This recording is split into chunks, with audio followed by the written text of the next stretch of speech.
Now on Bulgarian Embassy demolition. Akwesi, this matter is another very serious matter.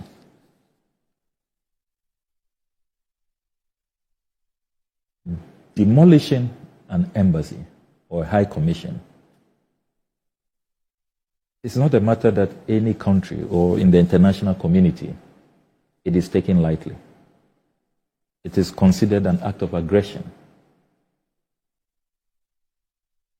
It's seen as a declaration of war. It is akin to invading that country because that is not your territory. So these are grave matters we are discussing.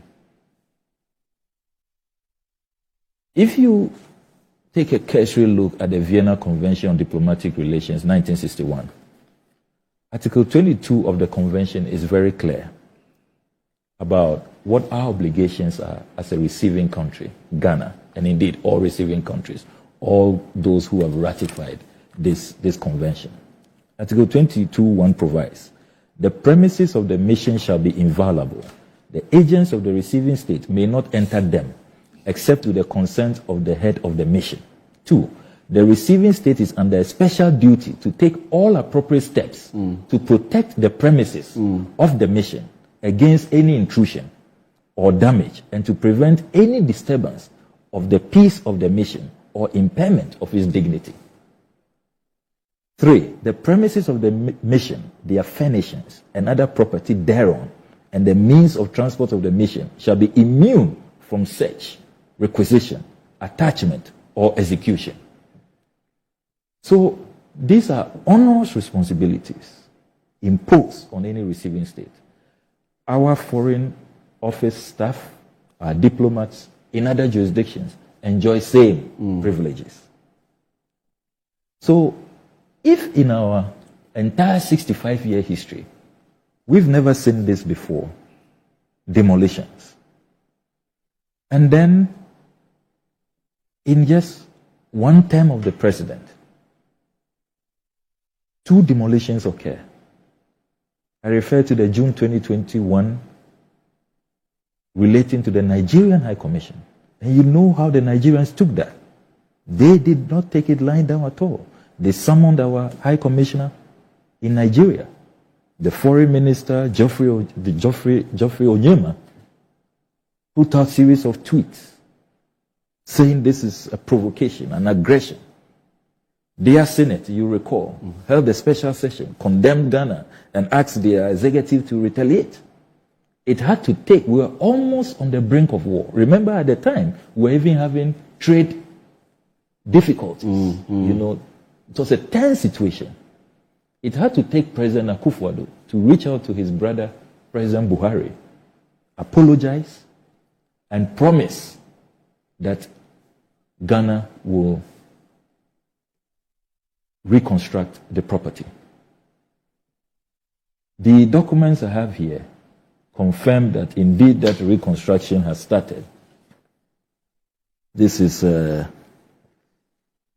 projects under the Ministry of Foreign Affairs, reconstruction of the demolition building of the High Commission of Nigeria at 19/21. And it's 45% complete as at February this year. It is costing us 5,245,553.03 Ghana cedis, so about 5.2 million Ghana cedis for the reconstruction of this property. As we speak, no arrests have been made. Nobody has been made to face the music for this embarrassment. We're almost on the brink of war. There comes Bulgaria. So it must be placed on record that I was first to go public with the Bulgarian demolition story. And that was on the 15th of March this year. Why did I go public? The Bulgarian ambassador based in Abuja who has concurrent accreditation to Ghana, and the Consular General based in Ghana, demanded a special session with the Foreign Affairs Committee of Parliament a week prior. We obliged, and we listened to them, both sides of the committee, NPP and NDC members. They expressed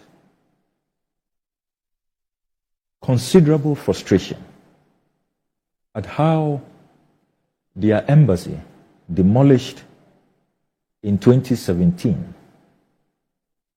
government appears not to be fulfilling the promises they made to them. And what they see is that those who demolished the embassy have now even gathered more courage and are building on the embassy land. So they fear. Private properties? Yes, they're building, yes. It appears to be apartment, high-rise apartments. They had reached, at the time they came to us, they had reached the 4th floor. Wow. So they said, look, they know that in the governance architecture, Parliament must, carry out oversight. And so they will expect us. They have been handling this quietly within diplomatic corridors. But seeing how the government is looking on, the demolition has happened. Now the private developer with impunity is building so fast, they fear that they will lose their interest in the land. And so they are bringing this to attention.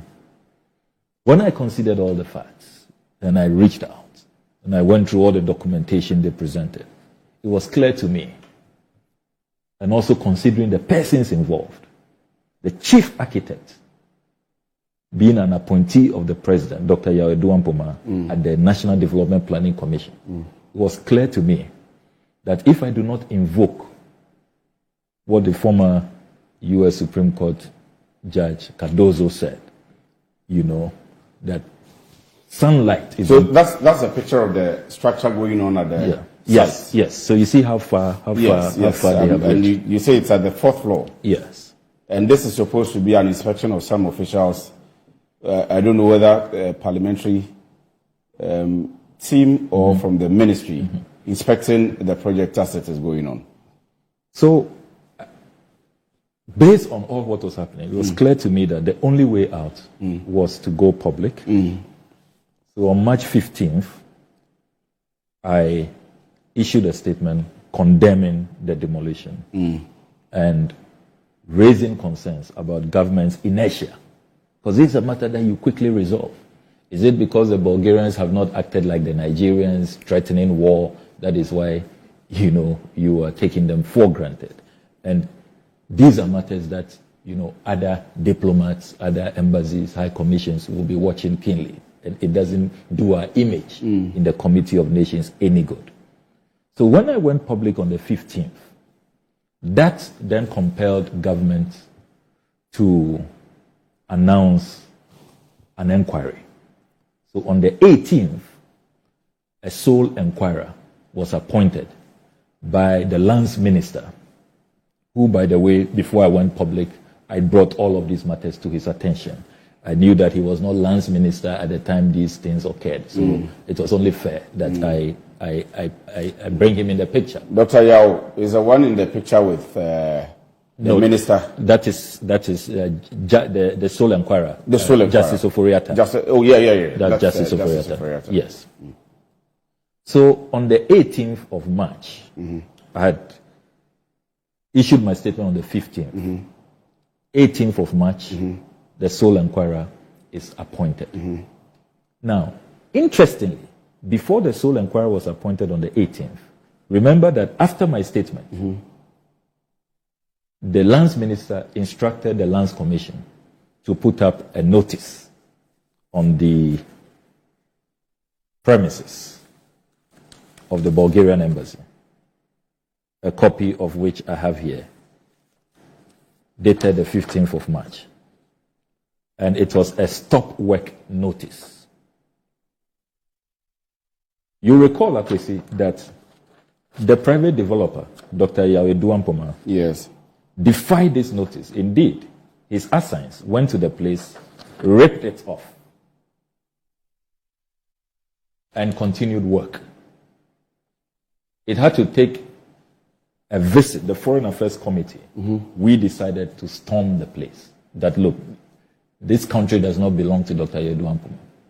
So we went there to stop them. The Deputy Lands Minister also led a delegation there. The Deputy Foreign Minister also said, look, enough is enough. You're bringing us too much disgrace. And that is how come Dr. Yahweh Duampoma and his workers backed off. And then the sole inquirer began work. Yes. The sole inquirer was given 7 days. After 7 days, he says that the matters were considerably complex. And so he requested for more time. Okay. It was more time. It was extended to Tuesday, 26 April. So he presented his report on that day. After 2 weeks, I wasn't hearing anything. The Ministry of Lands and Natural Resources was not taking action. So I put out a statement urging them to publish the report, because we know that the report has been delivered to the minister. It's been submitted to the minister. So publish it and let us know what you are going to do. Yes. So days after that, the minister issued this statement, that is the 16th of May, press release, first report on the inquiry into the demolition of the Bulgarian Embassy. I must emphasize, Akwesi, that the NDC caucus in Parliament insists that this report, when you read this press statement, the minister says that it is a 149-page report. 149, okay. We insist that the report must be published in full. Look, all over the world, best practice. As we speak this week, what's the biggest news in the UK? The Metropolitan Police has been investigating number 10, the Partygate scandal. How, when everybody else was under lockdown, Boris Johnson and his cabinet ministers and colleagues at number 10 appeared to be on a party spree. The Metropolitan Police has put out a statement. Over 120 fines. Boris Johnson himself has been fined. We are all reading the statement that they put out. Boris Johnson has apologized to the British people after he paid the fine. Can you imagine? The Prime Minister